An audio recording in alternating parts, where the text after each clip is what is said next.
Good morning students. Today we will discuss numerical related to phenomena TIR, total internal reflection. हमें क्या करना है इसके अंदर, देखो टोटल इंटरनल रिफ्लेक्शन में हमें ये गिवन है, ये डायग्राम हमें गिवन है। डायग्राम में क्या निकालना है हमें, देखो ये R है, ये क्रिटिकल एंगल C है, ये जो है हमारा इंसिडेंस एंगल है, ठीक है।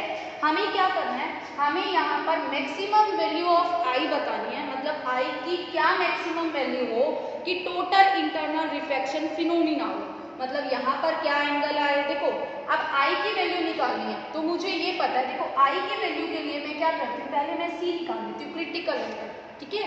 सबसे पहले मैं C निकालती हूँ, फिर मैं निकाल लूंगी R। एक ट्रायंगल में मुझे ये 90 पता है, ये C पता लग जाए तो मैं थर्ड एंगल निकाल सकती हूँ, तो मैं यहाँ से निकाल लूंगी R निकल गया तो स्नेल्स लॉ लगा के मैं I भी निकाल सकती हूँ, क्योंकि मुझे रिफ्रैक्टिव इंडेक्स इस मीडियम का भी पता है और इस मीडियम का भी, ठीक है।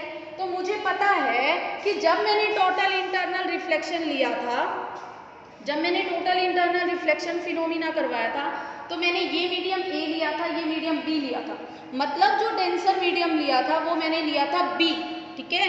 जो मैंने डेंसर मीडियम लिया था वो मैंने लिया था B, और A क्या लिया था मैंने, रेयर मीडियम। तो A रेयर मीडियम है, B डेंसर मीडियम है, उस अकॉर्डिंग हमारा फॉर्मूला आया था A म्यू B, यानी refractive index of medium B, denser medium का refractive index with respect to medium A, ठीक है। With respect to medium A वो क्या आया हमारा 1/sin C, ठीक है।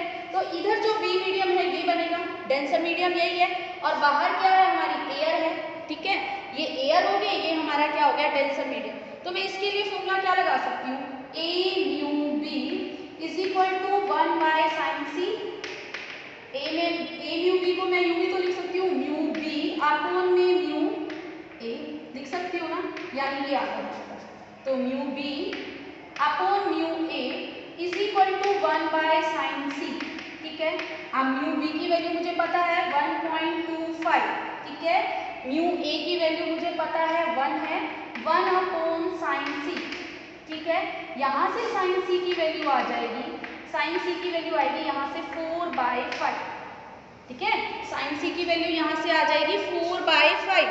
अगर मैं ये फॉर्मूला लगाती हूँ तो sin C की वैल्यू आ जाएगी 4/5, क्लियर है। अब sin C आ गया तो वही हमें पता है sin C आ गया, मुझे ये पता है, देखो इधर ध्यान से देखना मैं क्या कर रही हूँ, R प्लस C क्या है, ये अगर 90 है तो R प्लस C को भी तो 90 होना पड़ेगा, तभी तो जो टोटल हमारा सम है ट्रायंगल के एंगल्स का वो क्या बनेगा 180। तो R प्लस C हमारा पता है मुझे 90 है, ठीक है। मुझे R निकालना है तो मैं क्या कर देती हूँ 90 माइनस C, लेकिन मुझे R नहीं निकालना, मुझे निकालना है साइन R, क्योंकि मुझे स्नेल्स लॉ में चाहिए साइन R, ठीक है। तो साइन R की वैल्यू क्या हो जाएगी, देखो sine R is equal to क्या हो जाएगा sine 90 minus C, it means हमारे पास ये हो जाएगा sine R is equal to cos C, ठीक है। Sine R is equal to cos C। देखिए अब मुझे क्या करना है, मुझे cos C की वैल्यू चाहिए, ठीक है। मुझे cos C की वैल्यू चाहिए और मेरे पास sin C है, तो मुझे तो आइडेंटिटी पता है भाई, sin square C plus cos square C is equal to 1, यानी cos square C is equal to 1 minus sin square C, यानी cos C की वैल्यू यहाँ से क्या आ जाएगी हमारे पास 3/5। cos C की वैल्यू क्या आ गई 3/5, तो sin R की वैल्यू क्या हो जाएगी, साइन R की वैल्यू हो गई 3/5, ठीक है। अब साइन R तो निकल गया हमारे पास, ठीक है। साइन R निकल गया ना, साइन R निकल गया तो हम साइन I भी तो निकाल सकते हैं, ठीक है। साइन I निकालना है हमें, हम साइन I कैसे निकाल रहे हैं, स्नेल्स लॉ लगाते हैं। तो स्नेल्स लॉ क्या देता है, जहां पर रे पहुंच रही है उसका रिफ्रैक्टिव इंडेक्स, यानी refractive index of medium B with respect to A is equal to sine I by sine R, ठीक है। अब हमारे पास साइन R तो है, म्यू B भी है, म्यू B कितना है हमारे पास 1.25, म्यू A कितना है हमारे पास 1, साइन I हमें निकालना है साइन I, और साइन R हमारे पास क्या आया है साइन R आया हमारे पास 3/5, तो यहाँ से हम I की वैल्यू डिटरमाइन कर सकते हैं, ठीक है।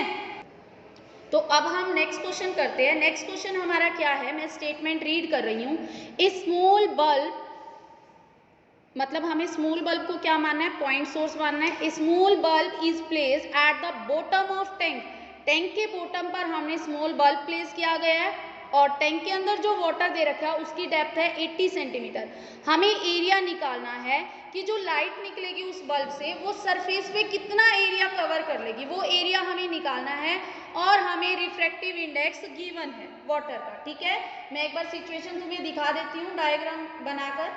देखो डायग्राम ये है हमारा, डायग्राम में ये स्मॉल बल्ब रखा हुआ है और इसकी हाइट जो दे रखी है 80 सेंटीमीटर दे रखी है, यानी ये ए बी हमें कितना दे रखा है 80 सेंटीमीटर। ठीक है, हमें ये वाला एरिया निकालना है, ये वाला एरिया। अगर मुझे यहाँ की रेडियस पता लग जाए तो मैं ये एरिया बिल्कुल इजीली निकाल सकती हूँ। मतलब मुझे ए डी पता लग जाए, A D is equal to radius is equal to मुझे पता लग जाए तो मैं इजीली निकाल सकती हूँ। ठीक है, अब ये मुझे कैसे पता लगेगा, देखो डायग्राम ध्यान से देख लो। मुझे ए डी पता लग जाए, ए और डी मतलब ये रेडियस पता लग जाए तो मैं इजीली निकाल सकती हूँ। देखो मैं कैसे करूँगी इसको निकालने के लिए। सबसे पहले मैं ये देखती हूँ, मैं ये एक बार रब कर रही हूँ। देखो मैं ये देख रही हूँ ये वाला एंगल कौन सा एंगल होगा, देखो ये एंगल है, मुझे पता है यहाँ पर जो होगा TIR फिनोमिना होगा। ठीक है, तो अगर ये एंगल C है तो ये वाला एंगल भी क्या होगा, C होगा। ये जो इस लाइन का इस लाइन के साथ एंगल है।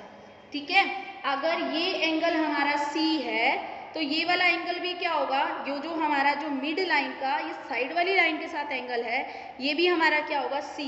तो मुझे ये पता लग जाए C की वैल्यू तो मैं इजीली आगे फाइंड आउट कर सकती हूँ और मुझे C की वैल्यू निकालनी आती है। ठीक है, मुझे C की वैल्यू निकालनी आती है। देखो अब मैं C कैसे निकालूंगी, मुझे पता है A mu B is equal to 1/sin C, यही होता है हमारा।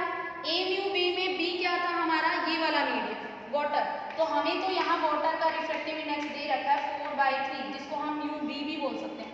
तो B की जगह मैंने वाटर अपॉन में air is equal to 1/sin C।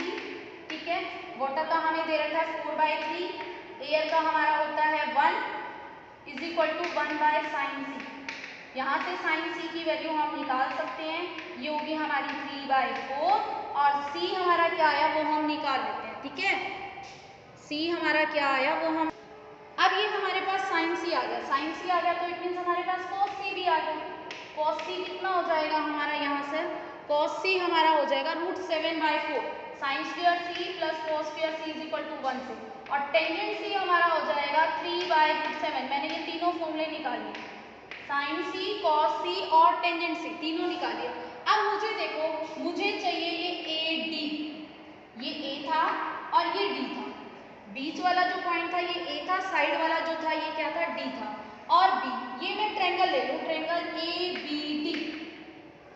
ABD में मुझे AD निकालना है और मुझे AB पता है, यानी मुझे ट्रायंगल का परपेंडिकुलर निकालना है, मुझे बेस पता है, मुझे ट्रायंगल का परपेंडिकुलर निकालना है AD, यानी रेडियस जो बन रही है ऊपर, ये जो सर्कल बना ना सर्कल का रेडियस ये है हमारा AD, तो मुझे ये निकालना है।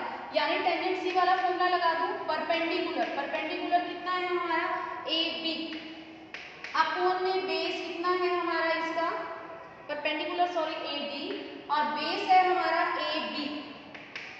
ठीक है, तो यहाँ से हमारा टेंजेंट C को मैं इसके इक्वल रख देती हूँ। टेंजेंट C कितना है हमारा 3/√7। AB हमें पता है, AB कितना है हमारा 80 सेंटीमीटर, तो यहाँ से हमारे पास AD आ जाएगा, यानी रेडियस आ जाएगी। रेडियस कितनी आएगी हमारे पास, रेडियस AD ये हो जाएगी 80 इंटू 3/√7, ये हमारे पास रेडियस आ गई। अगर रेडियस आ गई हमारे पास तो हम एरिया भी निकाल सकते हैं। ठीक है, एरिया का फॉर्मूला क्या होगा, एरिया का फॉर्मूला होगा area is equal to pi r square. Pi हमें देख लेंगे, पाई की वैल्यू हमें पता है आर स्क्वायर, आर क्या आया 80 इंटू 3/√7 का स्क्वायर। इस क्वेश्चन में हमने क्या किया है एक बार मैं शॉर्ट में बता देती हूँ। सबसे पहले हमने C निकाला, एंगल C, साइन C निकाल लिया, उसके लिए हमें फॉर्मूला पता है। फॉर्मूला क्या था उसके लिए, A mu B is equal to 1/sin C, और म्यू भी जो था डेंसर मीडियम था उसकी हमें दे रखा है रिफ्रैक्टिव इंडेक्स से, तो sin C निकल गया तो cos C निकल गया, cos C निकल गया तो हमारा टेंजेंट C भी निकल गया, टेंजेंट C निकल गया तो टेंजेंट C की हेल्प से हमने AD निकाला यानी रेडियस निकाला, रेडियस निकाल के हमने पाई आर। हमें क्या करना है, हमें ये प्रिज्म गिवन है, ठीक है। इस प्रिज्म में मुझे ये पता है जो भी रे जाती है उसका इंसिडेंस एंगल जो होता है 45 डिग्री होता है एक बार। अब इसके अंदर 3 रे जा रही है, कौन कौन सी, रेड ब्लू ग्रीन, ठीक है। 3 रे जा रही है रेड ब्लू ग्रीन, और हमें क्या गिवन है, हमें इनका रिफ्रैक्टिव इंडेक्स गिवन है, तीनों का मुझे रिफ्रैक्टिव इंडेक्स गिवन है, ठीक है। 3 रे जा रही है, रिफ्रैक्टिव इंडेक्स गिवन है, इनका आई भी मुझे पता है, आई तीनों का क्या है 45 डिग्री, 45 डिग्री और 45 डिग्री, ये हमने थ्योरी में डिस्कस कर लिया। अगर मुझे देखो, मुझे ये बताना है कि कौन सी रे जो है ट्रांसमिट होगी, मतलब कौन सी जो रे है वो रिफ्लेक्शन फिनोमिना को फॉलो करेगी और कौन सी जो रे है वो TIR को फॉलो करेगी।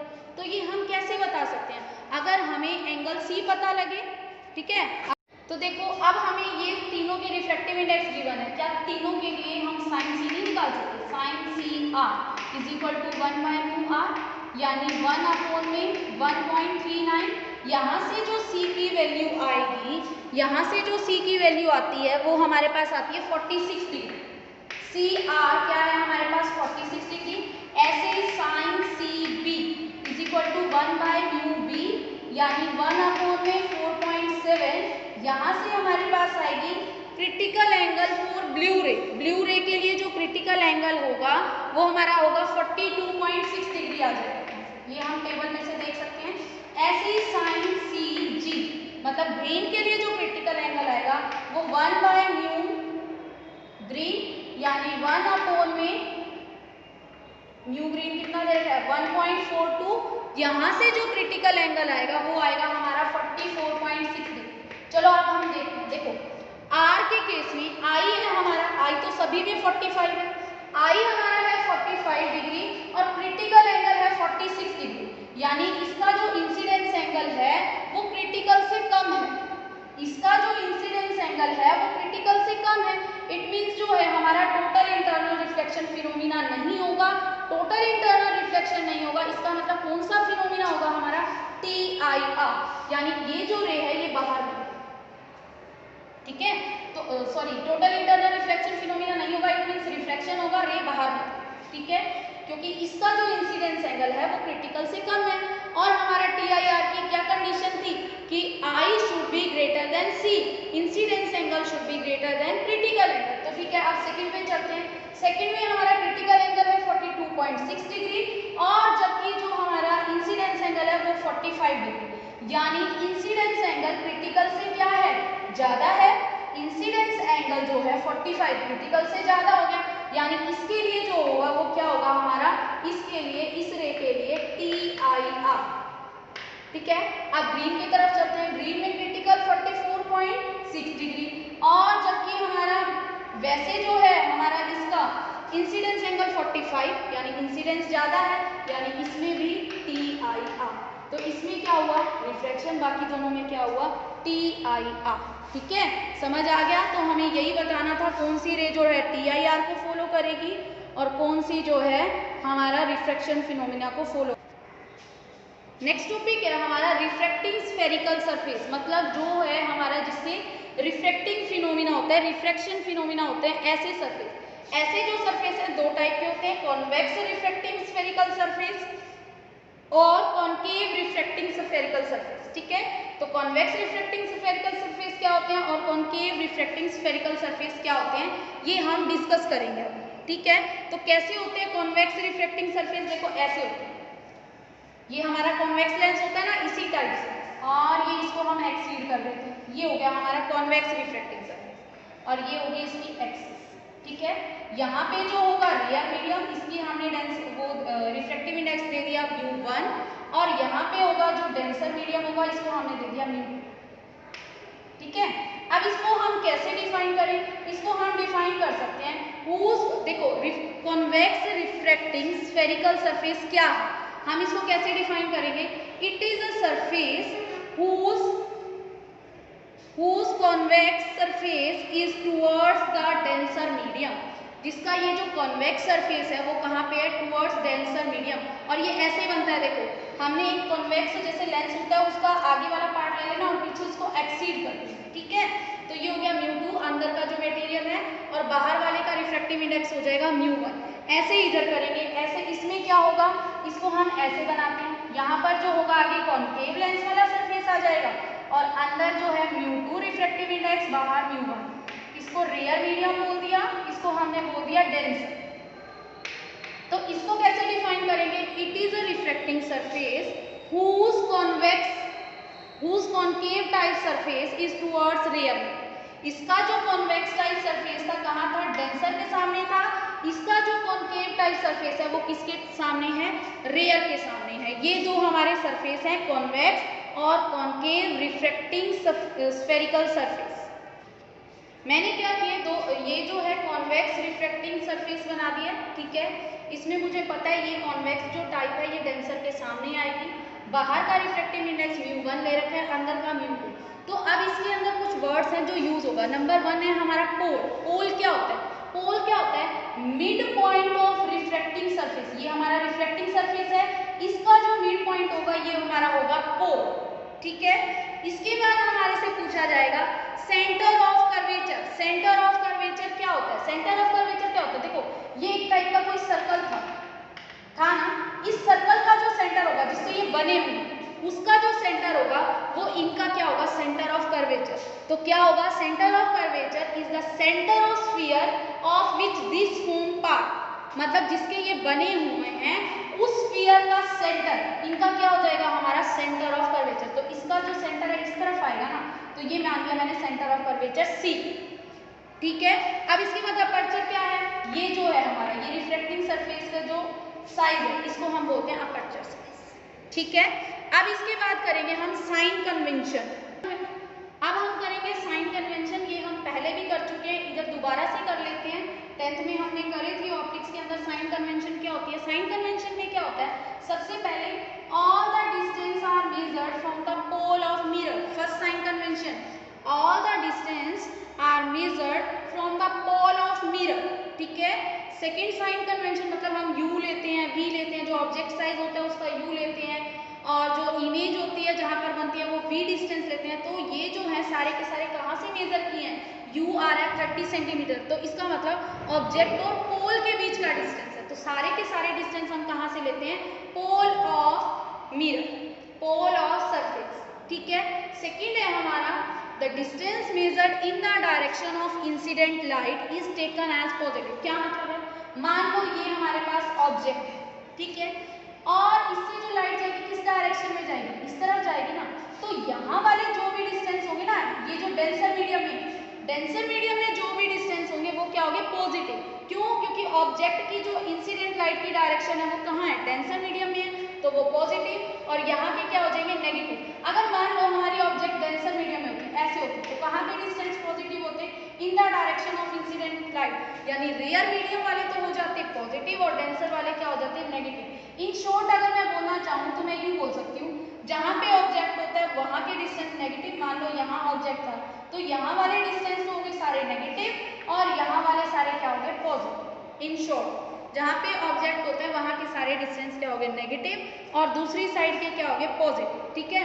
और थर्ड पॉइंट है हमारा the height measured in upward direction. जो अपवर्ड डायरेक्शन में हाइट मेजर्ड की जाती है वो तो होती है हमारी पॉजिटिव, और जो डाउनवर्ड डायरेक्शन में ली जाती है वो होती है नेगेटिव। मान लो ऑब्जेक्ट ऊपर की तरफ है, मतलब इसकी डायरेक्शन अपवर्ड है, यानी h1 मान लो 4 सेंटीमीटर है, तो h1 is equal to 4 centimetre, और h2 नीचे की तरफ हो गया तो h2 को हम बोलेंगे -4 centimetre. The height measured in upward direction is taken as positive. The height measured in downward direction is taken as negative. तो नेक्स्ट लेक्चर में हम इसकी जो है इमेज फॉर्मेशन करेंगे, और सभी जो है अच्छे से नोटबुक पेन लेकर